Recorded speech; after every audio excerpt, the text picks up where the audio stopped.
네, 비트코인의 가격이 하루 사이 30%가량 떨어졌다 다시 반등하는 등 극심한 변동성에 경고음도 커지고 있습니다. 네, 최요환 평론가와 함께 관련 내용 자세히 짚어보도록 하겠습니다. 어서 오세요. 예, 안녕하십니까. 예.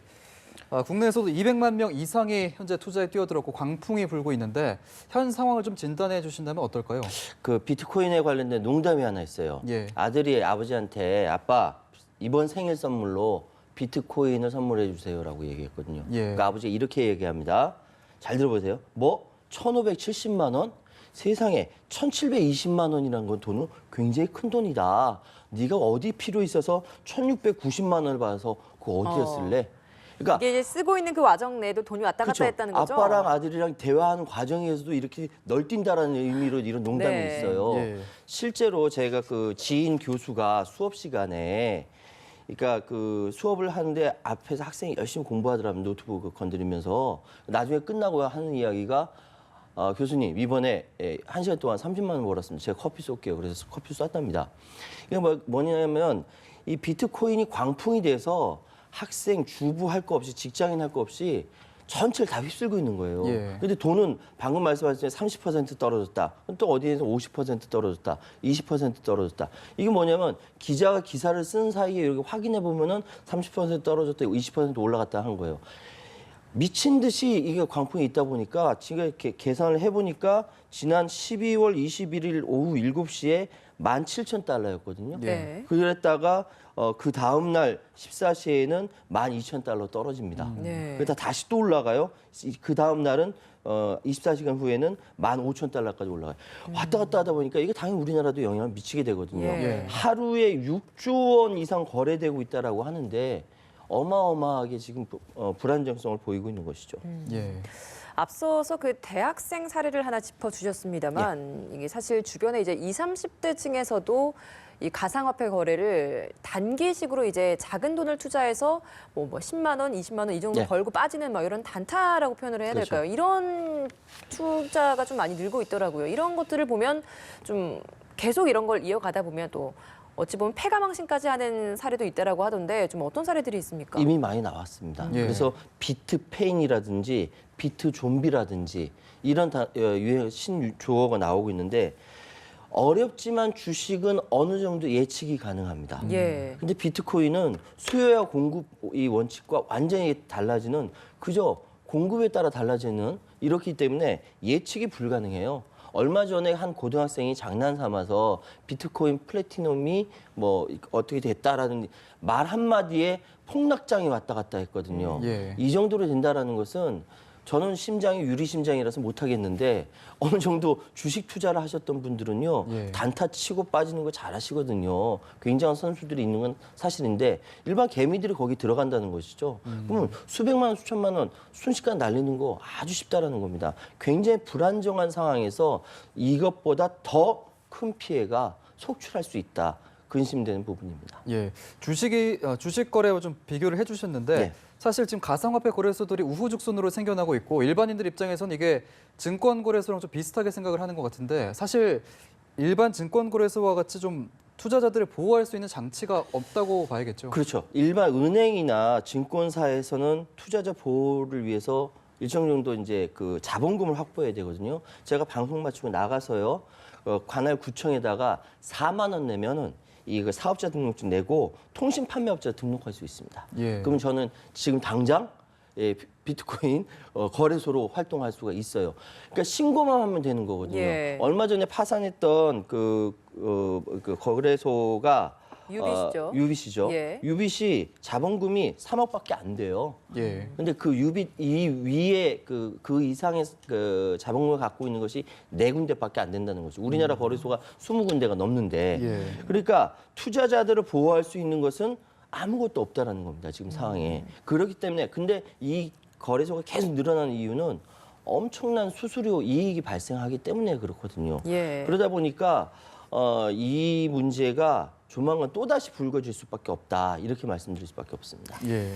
이 가상화폐 거래가 늘다 보니까 또 반대로 주식에 투자하는 비율은 줄어드는 현상도 발생하고 있거든요. 이거는 좀 저희가 어떻게 현상을 분석해 봐야 되겠습니까? 그러니까 주식, 그러니까 일반 코스닥의 증감 추세하고 비트코인을 비롯한 가상화폐의 증감 추세가 아주 미묘하게 엇갈려요. 아. 그러니까 일반 코스닥이라든지 주식에 투자하는 개미들이 비슷하구나 하고 갈아타는 겁니다, 이쪽으로. 예. 그러니까 그러다 보니까 단기 투자로 수익 내려는 개미 투자자들이 빠져나가서 비트코인으로 들어가는 것이죠. 예. 그러면 가상화폐 시장으로 옮겨가거나 이동 가능성 있는 자금이 얼마나 되는지 그거 예측하는 것조차 쉽지가 않습니다. 그러니까 진입 장벽이 거의 없다시피 하기 때문에 그렇거든요. 예. 그래서 코스닥 대비 변동성이 더 크기 때문에 개미들 입장에서는 단기간에 수익을 낼 수 있다라고 판단하고 들어갈 수밖에 없는 것이고 진입 장벽이 없다 보니까 누구나 다 할 수 있는 것이고 그리고 얼마 전에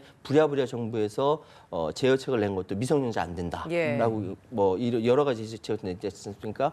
그러니까 그런 것들이 다 이런 주식 거래 관련돼서 연계된 금지라고 이야기할 수 있습니다. 예. 예. 지금 어떤 얘기까지 나오냐면 2000년대 중반 그 사회적 문제였던 바다 이야기의 전초를 밟을 수 있다라는 얘기까지 나오고 있거든요. 네. 지금 이렇게 광풍이 부는 이유를 좀 어떻게 분석을 하고 계십니까? 이 예전에 그 아마 기억나 2004년도에 파친코를 본떠서 만들었던 바다 이야기가 나중에는 뭐 집 골목에도 세워지고 하는 바람에 굉장히 큰 피해가 있었어요. 근데 가상화폐에 지금 직접 투자한 사람만 해도 200만 명이 넘는다라고 하고. 근데 이렇게 광풍이 부는 건 여러 가지 이유가 있어요. 실제로 뭐 지금 저금리로 돈이 갈 곳이 없다라는 첫 번째 이유하고 예. 디지털 송금이 보편화되지 않습니까? 요즘 뭐 그냥 휴대폰으로 돈을 보내고 받을 수 있으니까요. 거기다가 지금은 그 하드포크라는 새로운 기술이 나왔어요. 기술적 진보를 이루고 예. 그러면서 가장 큰 건 익명성이죠. 익명성이 보장되니까 세금 내지 않고 뭐 이런 것들이 있다 보니까 이번에 광풍, 열풍이 불고 있는 겁니다. 누구는 2017년 최대 히트 상품이라고도 이야기하는데 그렇게 찬양하기에는 위험성이 너무나 큽니다. 예. 예. 그렇군요. 또 일각에서는 또 이제 이 민간 가상화폐 부작용을 막기 위해서 국가 차원에서 이걸 실물화폐랑 같이 사용할 수 있도록 가상화폐를 좀 만들어야 한다 이런 주장도 있는데 여기에 대해서는 좀 어떤 의견이십니까? 실제로 스웨덴과 그리고 캐나다 그리고 중국 같은 경우는 공공 가상화폐를 만든다라고 연구에 좀 착수했어요. 그리고 중국 같은 경우는 일본과 함께 연구를 같이 한다라고 하는 소식이 들어왔는데 사실 왜냐하면 가상화폐 급식 성장이 기존에 있는 금융 시스템의 안정을 해칠 위험이 분명합니다. 예. 분명하기 때문에 국가적으로 중앙은행이 적극적 역할을 해야 된다라고 이야기를 하고 있지만 과연 중국 인민은행이 현재 가장 근접하다고 해요. 이 효과는 그러니까 익명성을 최대 장점을 하고 있는 가상화폐가 과연 국가에서 만든다고 해서 사람들이 그걸 따라가겠는가? 이거는 아직까지 의문시 되고 있습니다. 예, 그렇군요. 해외 사례를 좀 말씀해 주셨는데 예. 비트코인이 이렇게 계속 롤러코스터처럼 변동성을 가지면서 각국에서도 좀 규제에 대한 움직임은 좀 있나요? 그렇습니다. 그러니까 예. 지금 오늘 뉴스 보니까 파이낸셜 타임스에 보니까 이스라엘이 비트코인을 거래하는 기업을 텔아비브의 증권거래소에서 퇴출하겠다 발표하면서 예. 전 세계적인 가상화폐 규제 움직임에 동참했다라고 하고요. 아까 말씀드렸던 대로 의외에 스웨덴이나 캐나다, 중국 같은 경우는 아예 중국 같은 걸 금지하면서 왜냐하면 부패와의 전쟁하면서 그 자금들이 빠져나가니까요. 막아버리면서 이제 공공화폐로 바꾸려고 하고 있는 것이고 예. 그러다 보니까 지금 각국에서 어떤 기준이 없는 상황에서 개별적으로 대처를 하고 있는 거예요. 예. 우리나라도 마찬가지고 다른 나라들도 일본이나 미국 같은 경우는 아예 시장화 시켜버린 거고 그러니까 각국의 입장에 따라서 각국의 철학에 따라서 달리 대처하고 있는데 그래서 이 부분에 대해서 프랑스가 선도적으로 국제적인 규제안을 만들자라고 선언을 했고 같이 이제 동조하는 국가들이 생겨나고 있는데 예. 이것이 과연 전 세계적으로 같이 이렇게 먹힐 것인지는 아직 의문시 되고 있는 것입니다. 예. 네, 많은 위험성을 또 이번에 출연해서는 짚어주셨는데 네. 지난번 출연 때는 이제 비트코인 전망에 대해서 굉장히 좀 밝게 전망을 해주셨거든요. 근데 지금 좀 시간이 좀 변했고 이런 가상화폐라는 것 자체가 굉장히 변동성이 크다 보니까 전망 또한 또 쉽게 변할까 그러니까 걱정됩니다. 어떻게 전망하십니까? 명확하게 말씀드릴 때 저는 그때 밝게만 말씀드린 게 아니라 위험하다고도 말씀드렸어요. 예. 왜냐하면은 정말 많은 그러니까 비트코인 전문가라든지 여기 시장 전문가들이 많이 이야기하지만 각각 다 달라요. 예. 그럴 수밖에 없는 게 아까 말씀드렸던 바와 같이 이 일반 시장 거래라는 거는 수요가 있고 공급이 딱 되는 여기에 가격이 형성되는데 지금은 공급의 비탄력성, 공급만 있어요. 수요는 없단 말이죠. 그러니까 물론 있죠. 뭐 어디 가서 피자 사 먹을 수 있겠죠. 예. 비트코인을 거래할 수 있는 데는 그런 데를 찾아보기가 쉽지 않다라는 예. 것이죠. 그렇다고 한다면 앞으로 비트코인이 보통 이야기하는 화폐로서 기능할 수 있겠느냐? 아무도 장담 못합니다. 내년에 4만 달러 간다, 뭐 4만 달러 간다라고 이야기하지만 근거가 뭐냐라고 얘기하면 이야기 못해요. 그리고 그 얘기 이번에 철회했어요. 그러니까 전문가들조차도 여기에 대해서 뭐라고 이야기하지 못하는데 현실 시장이 열려 있고 그러다 예. 보니까 각자의 그 개념대로 위험하다, 긍정적이다, 뭐 이렇게 얘기하는 것이죠. 저는 비트코인으로 돈 벌 수 있는 건 50%라고 봐요. 되든 안 되든. 예. 그러면 안 될 수 있고 될 수 있다는 건데 이건 아무것도 모른다는 이야기거든요. 예. 전문가라서 말씀드리기 참 어렵지만은 기술적으로 진보는 이루어질 것이기 때문에 앞으로 가상화폐는 살아남을 겁니다. 근데 그것이 지금 형태로 될 것인지 아니면 또 다른 상상을 초월하는 다른 형태로 나올 것인지 아무도 모르는 겁니다. 예. 그렇기 때문에 지금은 좀 침잠하고 좀 진중하게 접근해야 될 때 아니냐 이런 말씀 드리겠습니다. 예, 알겠습니다.